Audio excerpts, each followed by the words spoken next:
Oh, good afternoon, class. Today we're going to be looking at inverse functions. Let's switch it over. Let me do that and there. Recall that I said that a function is just a set of ordered pairs with no repeated x value. Function. I'll say function has no repeated x values.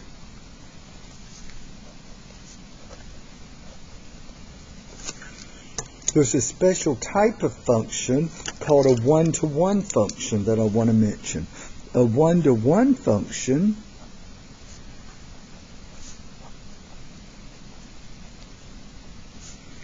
is a function where there's no repeated y values.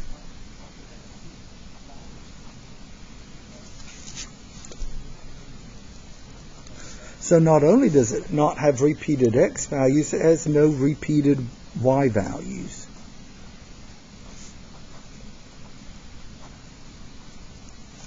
So we express functions three different ways. When we started looking at functions, we looked at them just as sets of ordered pairs. We looked at them graphically. And then we looked at them as in terms of algebraic equations. So I'll say, let's say first of all, for sets of ordered pairs.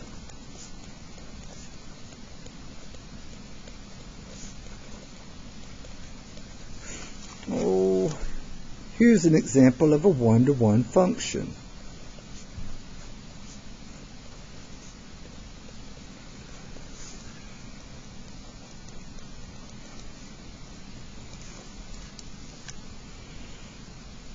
Notice there's no repeated x value, and at the same time there's no repeated y value. Every y is different, so that function is one-to-one. Is one-to-one. We looked at functions most frequently as algebraic equations. Now, if our function is an algebraic equation, f of x equals or y equals something in terms of x,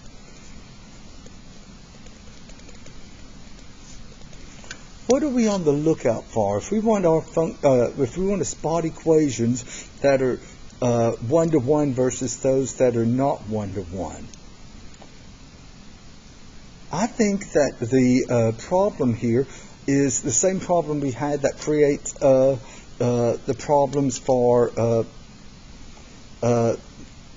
negatives changing to positives. Something like even exponents. If your equation contains even exponents, like y equals x squared, not one-to-one, maybe things like x squared and x to the fourth. It's those even exponents that cause functions not to be a one-to-one. So I'll write it out. Even exponents.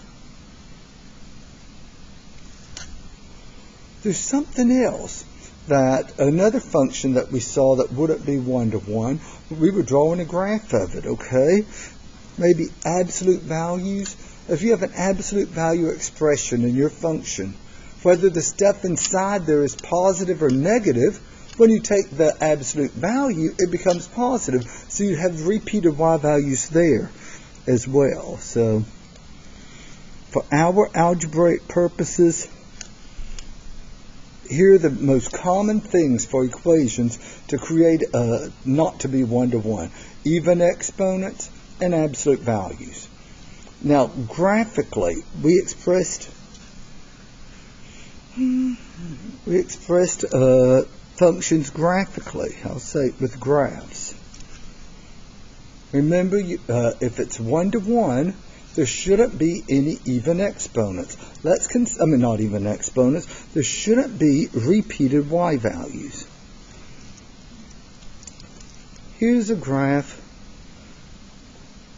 of a parabola.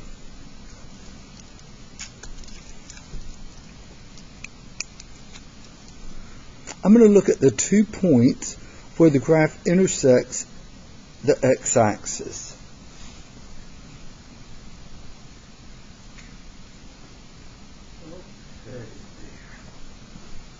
Okay, let's look at this ordered pair right here. Do you all agree that this ordered pair would have a positive x value?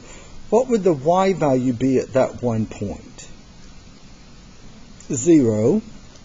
But over here, the x value is negative.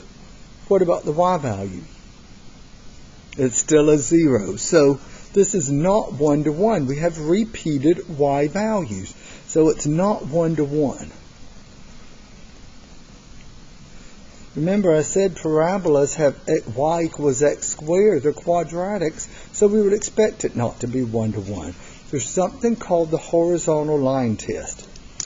If you can draw a horizontal line so that it intersects the graph in 2 or more spots, then wherever it intersects, they have to have the same y values, so the graph is not 1 to 1. So looking at number 1 in the homework, this is one that's pretty fast. Decide whether the function graph is 1 to 1. What do you think? It's a slanted line. Can you draw a horizontal line so that it intersects it in 2 or more spots? No matter if you look at all those horizontal lines, you already have a lot of horizontal lines drawn. That grid, notice the horizontal lines never intersect in more than just one spot. So yes, any slanted line is 1 to 1. Now I'll make a note of that. Note, any slanted line, whether it's rising or falling from left to right, any slanted line is 1 to 1. Let me write this down and turn back on the projector there. Okay, note, any slanted line is considered a 1 to 1 function.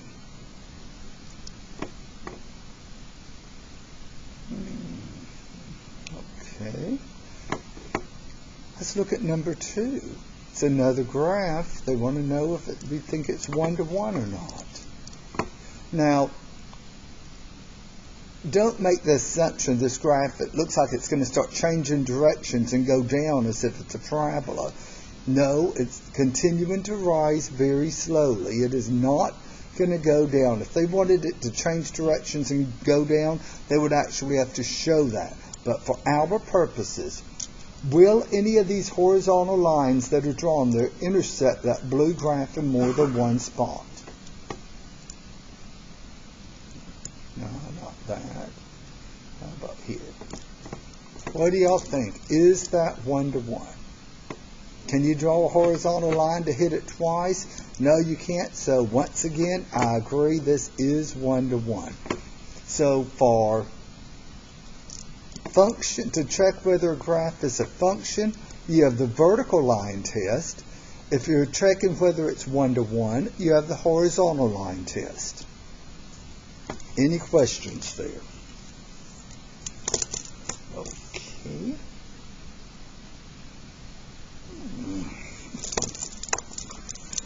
Now we're going to,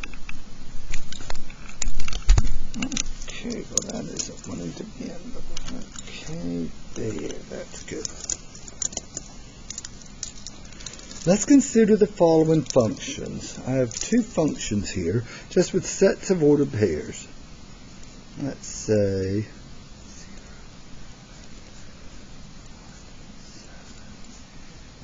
okay, this function has the ordered pairs 0, 9, 1, 7, and negative 3, 5. And here's another function. I'm just listing out a set of ordered pairs.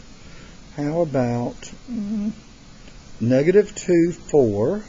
The other ordered pair would be 2, positive 4, and 3, 9. The inverse of a function It's just the set of ordered pairs you get when you reverse the x and y coordinates to denote the inverse of a function. And remember, the name of this homework assignment is inverse functions. So this is the main thrust of what we'll be doing today. To form the inverse of a function, first of all, we have a little, instead of having to write out the word inverse, we denote the inverse of a function by writing the function name and putting a little superscript. That's not saying f to the negative 1. That is not a negative exponent. If you see a function with a superscript of negative 1, that's our way of algebraically saying the inverse of f. The inverse of f, 0, 9, would become 9, 0. 1, 7 becomes 7, 1. And negative 3, 5 becomes the ordered pair 5, negative 3.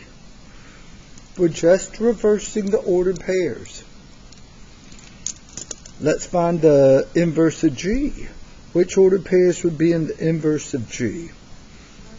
Okay, negative 2, 4 becomes 4, negative 2. 2, 4 becomes, and 3, 9 becomes, okay.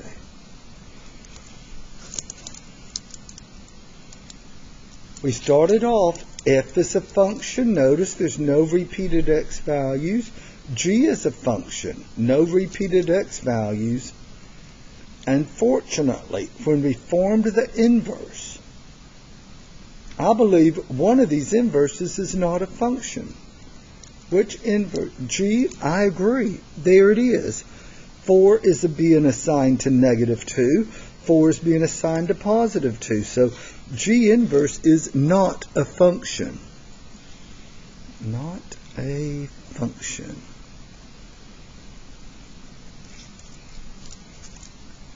Well, f inverse, yeah, it's a function. Notice there's no repeated x values. So f inverse is a function. Well, what went wrong here?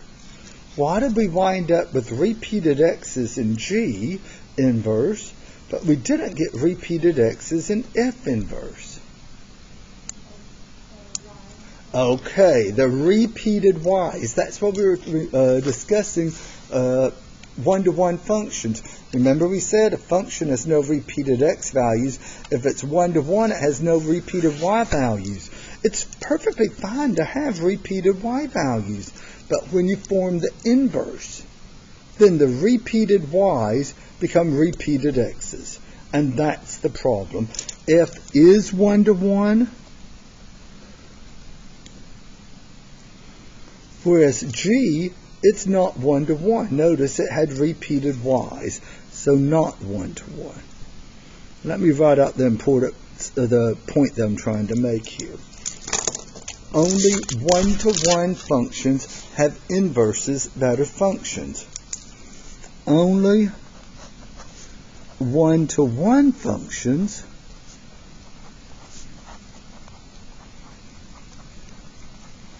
have inverses that are functions.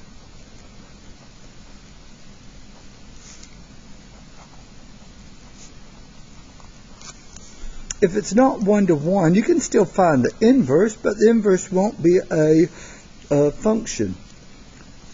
Here in my lab, if the function isn't one-to-one, they're not going to want you to find the inverse, okay?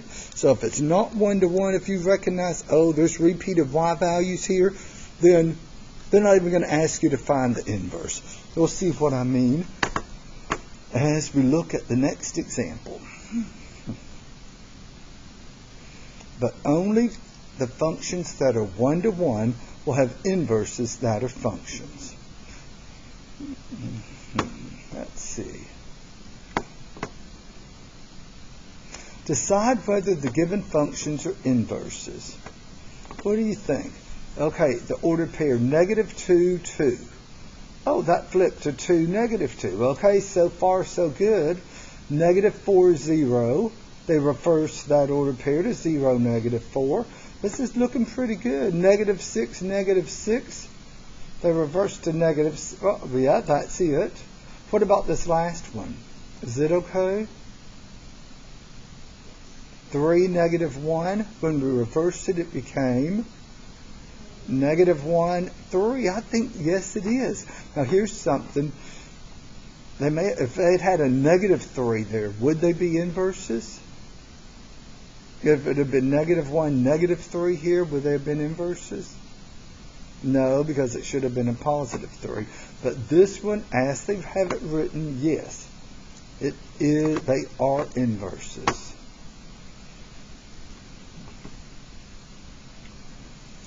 What about these functions? Are they inverses? Let's look real closely. -3, -4, is that okay in G? Yes. What about 0, 3? It reversed to 3, 0. And 3, -3, it reversed to, yeah, that's okay. What about the last order pair? Is that okay? Yes, it is. So, yes, those functions are inverses. Realize there's really no work here for problems 3 and 4. You're just looking, are the ordered pairs reversed? And I could have sworn, yes, I mean, when we were doing this the other day, it was -3, -3, and then they had -3, +3. So look closely to make sure that they're not changing signs just to trick you up, okay? So here, number 5. If the following defines a 1-to-1 function, find its inverse. If it's not 1-to-1, select not 1-to-1. They don't want you to find the inverse if it's not 1-to-1. So is this 1-to-1? You're looking at the y values, 17, 18, and -17. Is that 1-to-1? Yes, because every y value is different. So it is 1-to-1. Well, let's start reversing them. 5, 17. That becomes 17, 5. So it's either B or C. Which one? -20, 18 becomes 18 and -20. Okay, it's looking like B. -5, -17 becomes -17, -5. So response B, they're just going through reversing the ordered pairs. Any questions there? Any questions?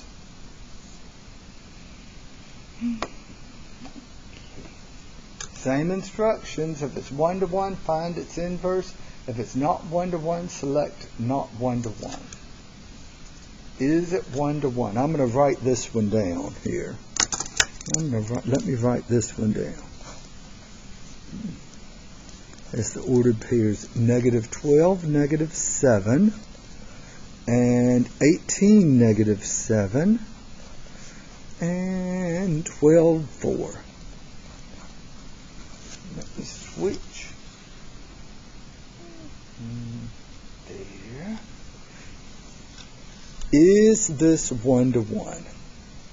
If it's 1-to-1, we know what to do. Just flip those ordered pairs. Is it 1-to-1? Look at the y values. I think there's a problem right here. I think we have repeated y values, same y value, so not 1-to-1. Not 1-to-1. Any questions on my logic there? And if it's not 1-to-1, they don't want you to find the inverse. So, come over here and we're going to select not 1-to-1. And I want to point out something. If you didn't notice they weren't 1-to-1 and you started reversing the ordered pairs, -7, -12, -7, 18, you'd incorrectly select B. Now, when you're doing the homework, realize when you're doing the homework, if you had selected that one, they would have said, no, that's not right, try again. But if this were on a test, are they going to do that? Mm-mm. So if it's not 1-to-1, you better spot it and select it. Number 7. Wow, I like this. It's just flying through. Well, it's going to get longer in a minute, okay? The problems will get a little longer in a moment. But for right now, we're going pretty fast. Mm-hmm. So I'll write this down again. 3, 5. Just feels like I need to write something down for some of these problems rather than just talking my way through it.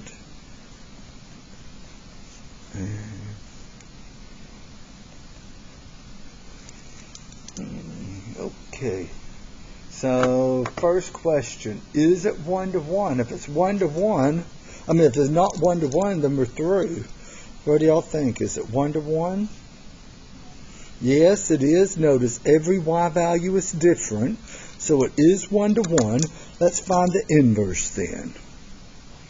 3, 5 becomes 5, 3. I agree. Negative 18, 35 becomes 35, negative 18. Negative 6, 7. 7, negative 6. And the last one? Ooh. Okay.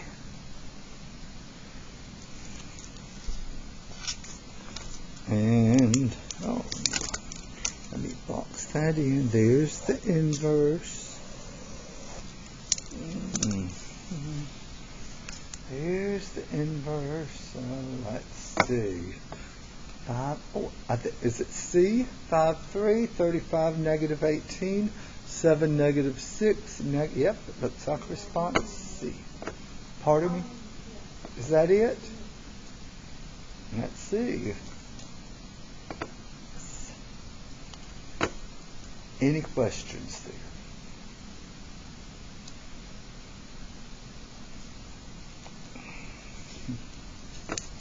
Before we do this, let's make a note of something. I'm going to make an observation before we go on to number 8.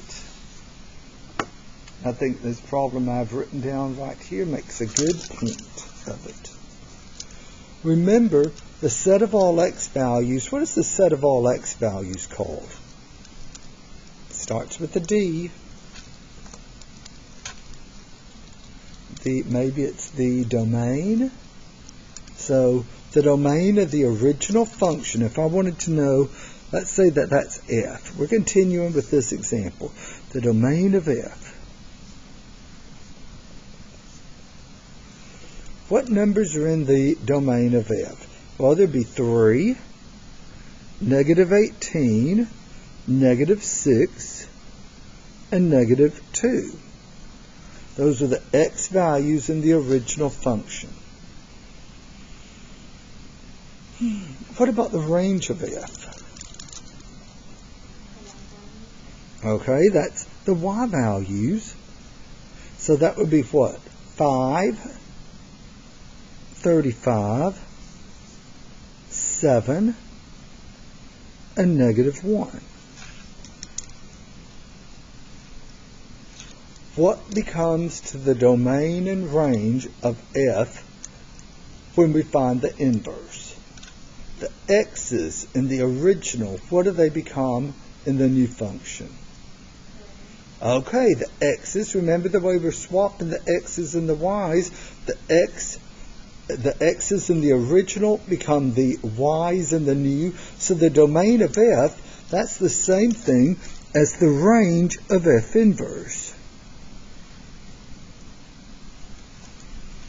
What about the range of f? The original y values. The original y values, what are they becoming in the new function? Okay, the domain. So the y's in the original become the x's in the new function. So the range of f is equal to the domain of f inverse. Let's clean this up a little bit. I'm going to write the statements just straight out. in general,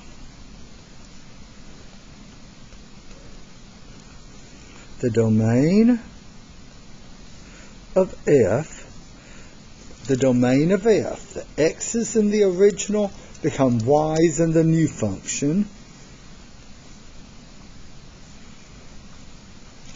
So the domain of f becomes the range of f inverse, and the range of the original function becomes the domain of the inverse.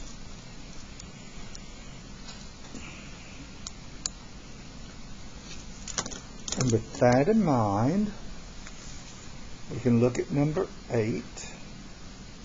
Any questions in our logic here? Because this is a fundamental concept.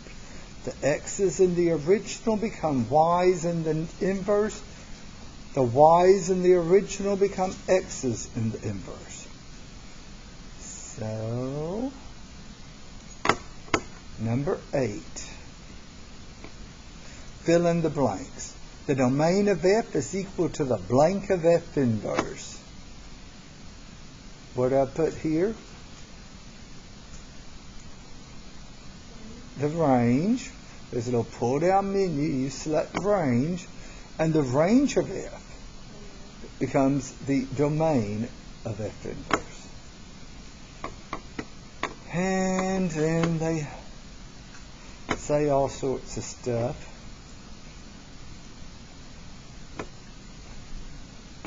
Oh, here's another one I like. Let me write it down. This is number 9. If a function has an inverse and f of negative 3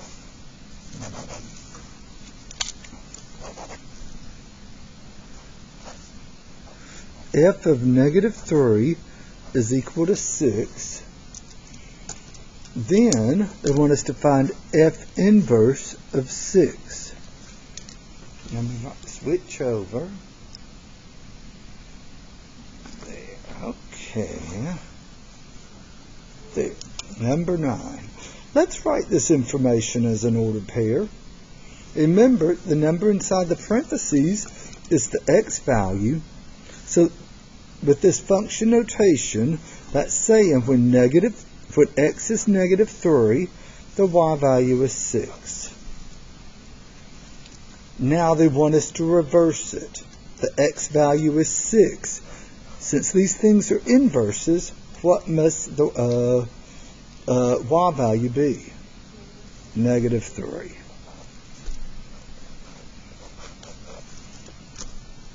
We have x is negative 3, y is 6. So when we reverse it, since they're inverses, 6 is assigned to negative 3. Any questions there?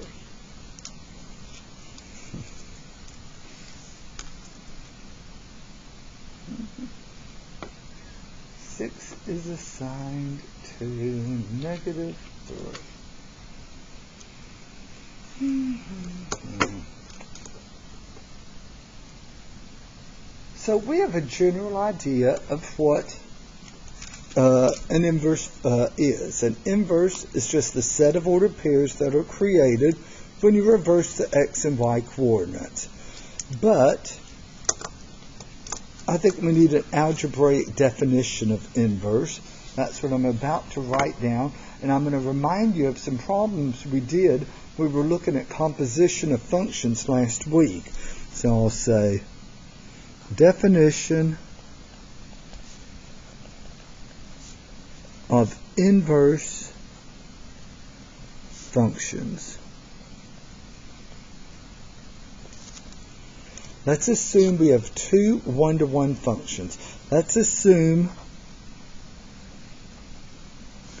f and g are one-to-one functions.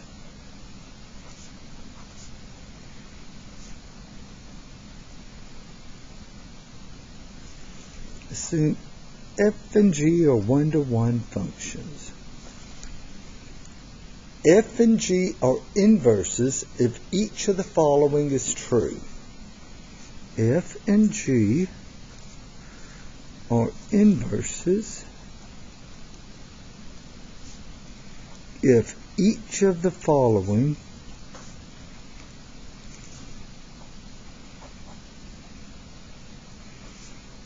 is true.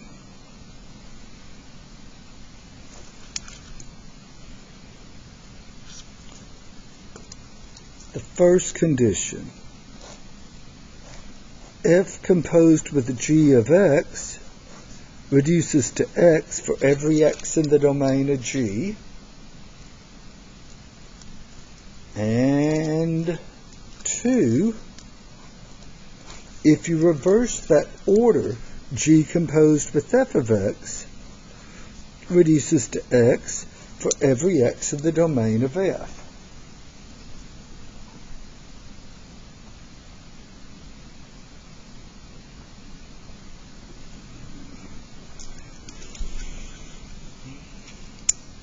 I recall some problems when we were looking at composition of functions that was trying to prepare us for this definition.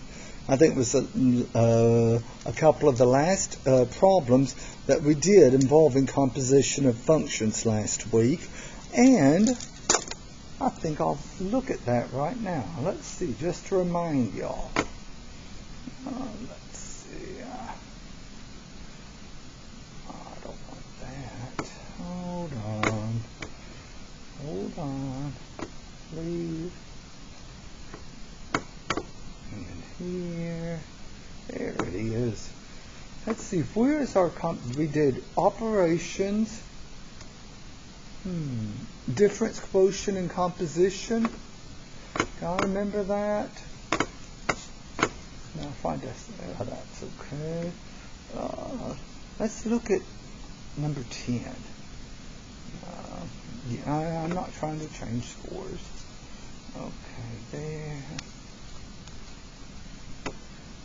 Do y'all remember this? They gave us two functions.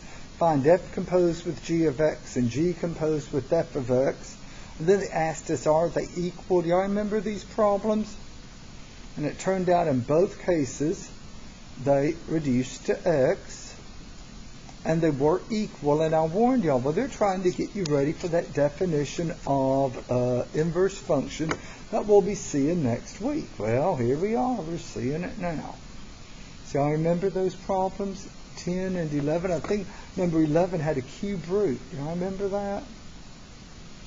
And yes, they were equal. So let's go back to the assignment that we're doing.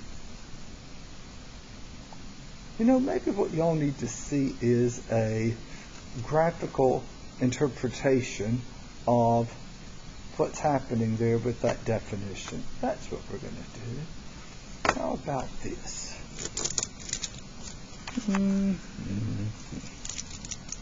Let's suppose we're going to have a couple of small sets serving as domain and range. Let's suppose we have 1, 2, and 3, 4. F is going to assign 1 to 3 and 2 to 4. Now, if we're going to form the inverse, we know what's going to happen. If we're going to form the inverse, 4 has to go back to 2. So here's F inverse. And 3 has to go back to 1. This definition is saying, no matter where you start, if you perform the two functions consecutively, you will always end where you start. So if you start here at 4, 4 goes to 2, 2 goes back to 4. If you start here at 1, 1 goes to 3, 3 goes back to 1. So these are inverses of one another. The only way you can be guaranteed that you will always end up where you started is if the ordered pairs are just reversed. If the ordered pairs are not just reversed, when you perform the two functions consecutively, you will not end up where you started. For example, 1, 2, there's 3, 4. Let's suppose f takes 1 to 3 and 2 to 4. And let's suppose that g takes 3 to 2 and 4 goes back to 1. If you perform these two functions consecutively, you're not going to end up where you started. If you start at 3, 3 goes to 2, where does 2 go to? To 4? You're not ending where you started. You perform the two the only way that you can perform the two functions consecutively and always end where you start is if the ordered pairs are reversed. This thing here is they're clearly not inverses. Any questions on my logic there?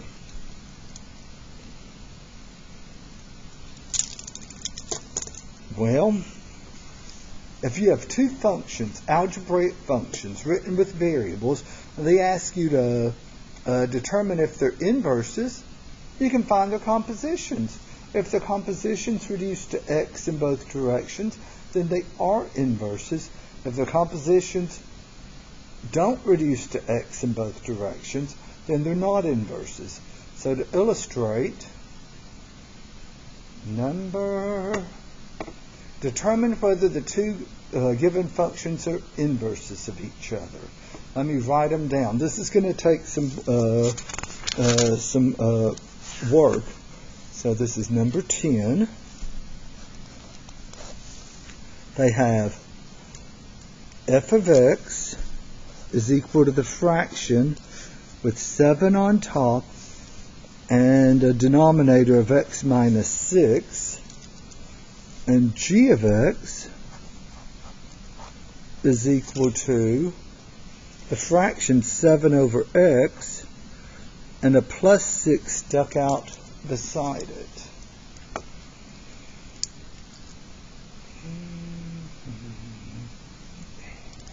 Remove this thing.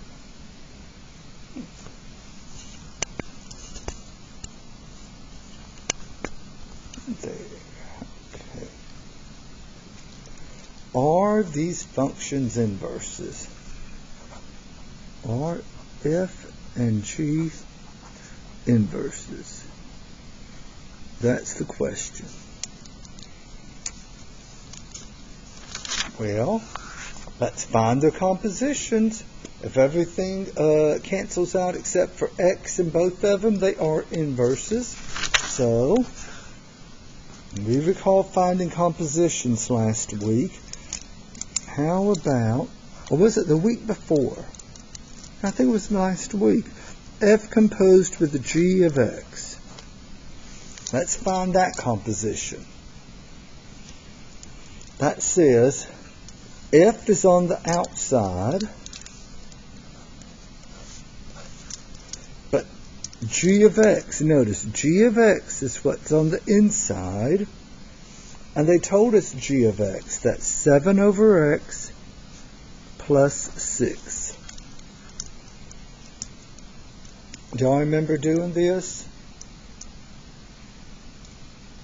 This is saying go to your function f, and wherever you see a variable, in place of this variable right here, in place of that x, we're going to write a 7 over x plus 6. So we're going to f. Here's 7 over. Notice we have that minus 6 there. We're going to replace that black x with the blue 7 over x plus 6.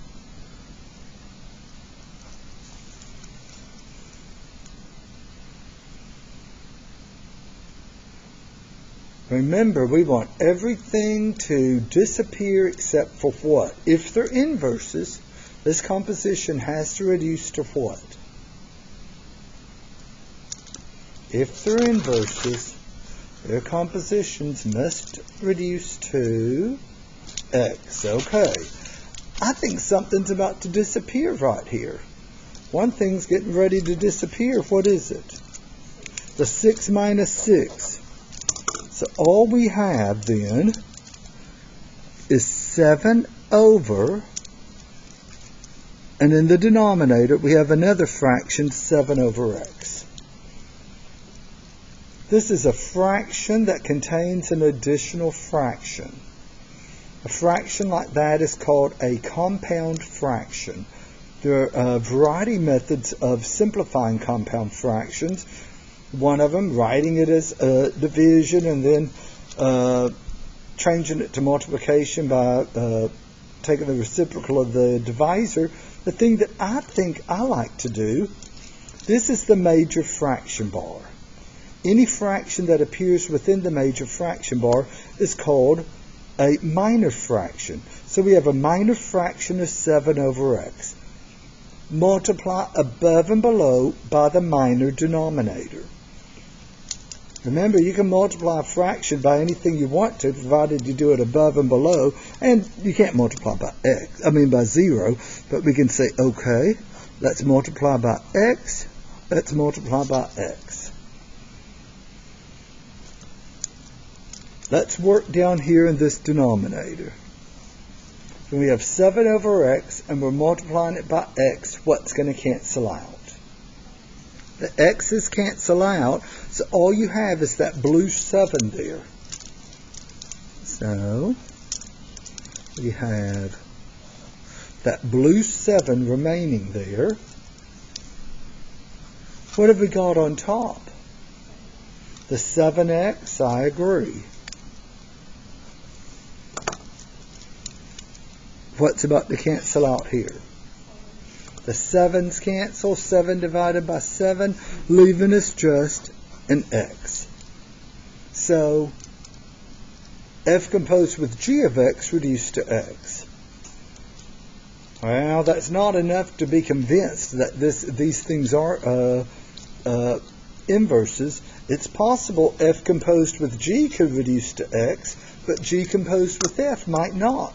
So now we need to find g composed with f. G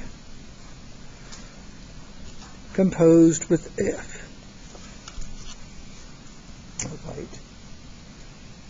That means g is on the outside. The first one written is on the outside. And on the inside, what have we got? There it is. We have f of x. G is on the outside. F of x is on the inside. And we know that f of x is 7 over x minus 6. So what is this notation saying to do? It says go to g, and wherever you see a variable, you're going to replace it with the black 7 over x minus 6. We're coming up here. We're going to replace that little x right here. Replace that x. So we're going to have 7 over, replace that x with the black 7 over x minus 6. But we still have something stuck on there. What is it? We replace that x with 7 over x minus 6. We still have something stuck on here. What have we got stuck on there? The plus 6. I agree. Let's simplify this compound fraction. We'll use the same method we did a moment ago. Let me zoom out a little. Give us a little more right there. We're going to use the same method we had a moment ago. What's my minor denominator here? What's the minor denominator? Well, that's the minor fraction, okay? But the thing we're going to multiply by, the minor denominator, is just x minus 6. Just like up here, it was just an x. So we multiply, right here, we multiplied above and below by x. So here we're going to multiply above and below by x minus 6. Oh. And then working here, What happens to the x minus 6's? They cancel out. So we have 7. You still have that 7 there. And let's not distribute. There's a desire to remove the parentheses, but it's easier if you don't distribute the 7, because remember, you want everything to cancel out except for x. Well, stuff has to be factored in order to cancel. So if you distribute the 7, then you're going to have to factor it back out in order to cancel. The way it's written right here, what's about to happen to the 7's? They cancel out, I agree. So we have an x minus 6 left over. We have that black x minus 6 and what else? The plus 6. And I think the negative 6 plus 6 is gone, leaving us just with x. Notice both compositions reduced to x. So what do we conclude? Are f and g inverses or not? Yes, they are inverses. F and g are inverses. If one of them equals x, there's about an 80%. I'd say an 80% chance. If you were taking a time test and you found one of them was equal to x, and you had to guess, are they inverses? Odds favor, if you're going to play the odds favor that they would be.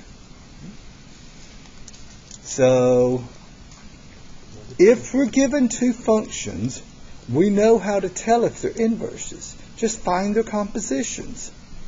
Suppose that, the natural question is, suppose you have one function, how do you find the inverse? How do they come up with this g function?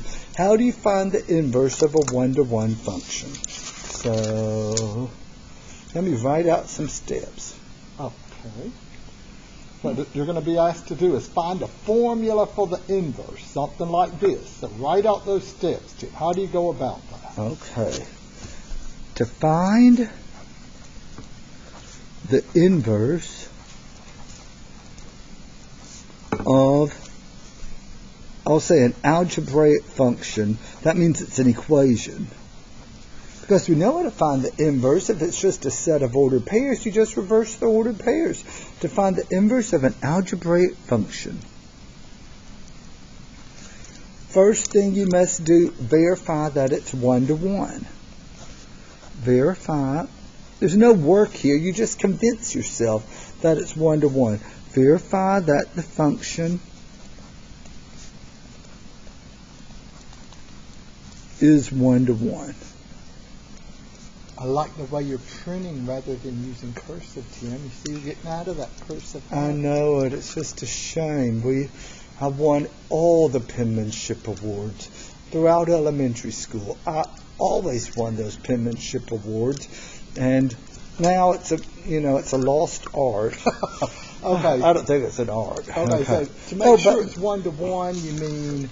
Remember, there's no repeated y's. Go back to the very beginning of class today when I was talking about one-to-one functions.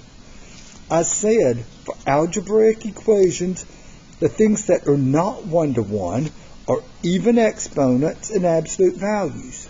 So you better, if it's not one-to-one, you better make a note. There should be no even exponents. If it is, then if it's not one-to-one, it's going to be a real easy problem. You're saying not one-to-one, and no absolute value. So look back at that number that we were just looking at. I think we can convince ourselves right now. What do y'all think? Looking at that function, I don't see any even exponents. It's just an x to the first power. I don't see any absolute value. So what do I conclude? Is the function one-to-one? Yes, so let's click yes. And go on. Now they want us to find the inverse. Let me continue with the steps. This isn't the cut point method. These steps are pretty straightforward. They're not too long. Okay. Loosely speaking, thinking in terms of ordered pairs, we said that inverse functions swap the x and y coordinates. It flips the ordered pairs. So I'm going to say swap x and y. Wherever we have an x, write a y in the equation. Wherever we have a y, write an x. Keeping in mind that f of x is the same thing as a y. So that f of x is like y. It'll become, in a moment, it'll become x. Third step, solve for y. As soon as you swap the x and y, you have an equation representing the inverse, but they're going to want the answer in function notation, so you have to solve for y, and then replace y with f inverse of x. And my math lab is going to do, it'll have that notation for you. You're not even going to have to write it out. So really, once you solve for y, you've got the function. You've found what you're looking for. Let me make sure you've written down. Okay. So let's look at number, what was it, 10? 11? Okay, here's number 11.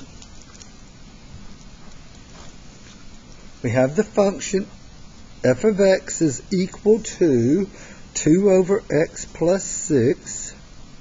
And we said right off, there are no even exponents.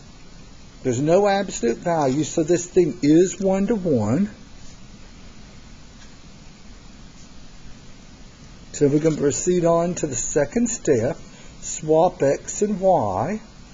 Now, f of x is a fancy way of saying y. So keep in mind that f of x is really just saying y. So y becomes x, and the x becomes y. So instead of an x plus 6, we have a y plus 6. Any questions on my logic there?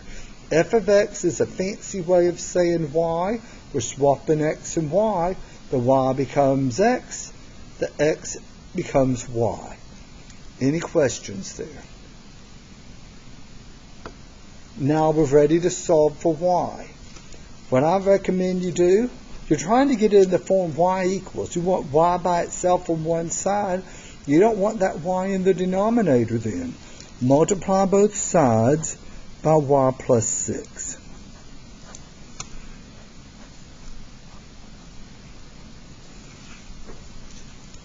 Something nice is going to happen here on the right-hand side. What's about to happen? What's going to happen here? Okay, all of that is canceled. So the only thing we have left on the right-hand side is that red 2. I distribute the x here. We're trying to solve for y. Y times x is xy. Put them in alphabetical order. Plus, what are we going to have here? Distributing the x times the 6, we get 6x, just making sure you're awake. Okay, we want y by itself. I think the easiest way to get y by itself is to move the 6x over to the right. So you're going to have xy equals, we'll have a 2, and that plus 6x will become a minus 6x. We're nearly finished. X times y. We're trying to solve for y. What will we do to both sides to get that y by itself? We want to get rid of that x. Divide by x. Divide by x. Divide by x. So we have y equals 2 minus 6x all over x. And really, we're through with the problem now. There it is. Well, replace y with f inverse of x, but look at my math lab. Have y'all written this down? Number 3 writing? My math lab, they're going to be nice to you. They're going to show you, go to the problem, on my lab, they've already written they already have the f inverse of x there. So all we need to write, we have a fraction. 2 minus 6x goes on top. And on the bottom, we have just x. Hopefully you don't, a common mistake would be to subtract that 2 minus 6 and get a negative 4, or heaven forbid, a positive 4. Remember, those aren't like terms. There's no x on the 2. So sometimes students like to write it negative 6x plus 2, so don't look back at it. Mm-hmm. Let me check and make sure it's right. Any questions there? In terms of what we've done this semester, this process for finding inverses isn't that bad. Okay, go back to what I have. Okay, I just want to remind you to find the inverse. Verify it's 1 to 1, swap x and y, solve for y, and the stuff on the other side of y. That's the inverse that you're looking for. So, number 12. Number 12. Same instructions. Determine whether the function's 1 to 1. If it is, find a formula for its inverse. While I'm writing it down, y'all decide if it's 1 to 1. I see an exponent, an x cubed. Is that okay? Yes, that's fine. If it were x squared minus 4, we'd have a problem, because squaring takes negatives and changes them to positives, so you would expect to have repeated y values. But here, okay, switch down there. Oh, can I answer this one? Yes.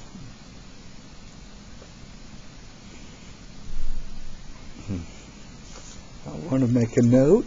That exponent is even. No. I mean odd. It's odd. So it is 1 to 1. The function is 1 to 1. So we verify. The first step, we convince ourselves, yes, f is 1 to 1. Second step, we got to replace or swap the x's and the y's. So in place of f of x, I'm going to write what letter? Well, f of x is acting like what? It's acting like y in the original. So swap and call it out. I'm swapping the variable, so the y becomes x equals, the x cubed becomes y cubed minus 4. So we did the second step. We swapped x and y. Third step, we need to solve for y. We're trying to solve for y. So we better get that y cubed by itself. What will we do to get y cubed by itself? What are we going to do with that minus 4? What will we do? Move it to the other side. So you have x plus 4 equals y cubed. And then what are we going to do to get rid of that y cubed? What would undo a y cube or any sort of cube? That brings up an interesting point. For the cube function, the inverse is what? If it were a square, what would you do? What undoes this? A square root? For a cube, you would use a cube root. Mm-hmm. I agree. The cube root function is the inverse of the cube function. The cube and the cube root cancel out, so you're left with just a y equals on the left side. And on the right side, you have the cube root of x plus 4. And as soon as you get y by itself on one side, the stuff on the other side is the inverse. As soon as you got the y by itself, That stuff on the other side is the inverse. Okay, let me click here. Now, let's see. I think this is the first time we've had to type in a cube root. We've been typing square roots since the start of the semester, but I don't think we've had to type a cube root. So you go to the hot button. Do you see there's a little blue button up there and a little blue box underneath it? This is the nth root hot button. What am I going to type right up there for the cursor's flashing? A 3. And then I click underneath this radical and I type in x plus 4. Oh goodness, I think back when we were in school, if there had been a program like this that allowed you to type in cube roots and stuff, it'd just be science fiction, you know? Our first full-time job was had a year at Baylor University, and there was a technical typist there. Her job was typing the technical math formulas and stuff. If I wanted to test and they were like, types. oh, she'll always have a job. I remember saying, you really, maybe one day there'll be something. Well, they can't imagine how, you know. They'd always need Linda. Yeah, to type that stuff. We went back 10 years later, and guess what? She They wasn't didn't there need a anymore. technical typist anymore. And we're just killing time. Oh, are you going to... Okay, so, any questions? Any questions? Realize, starting at number 13, it's one of those circle problems I love so much. And then, probably a cut point's going to pop up you. somewhere. Well, of course. Yeah, always a cut point. Okay. But okay. Any questions? We are moving We're right moving along. Hold on. Let's see, stop it.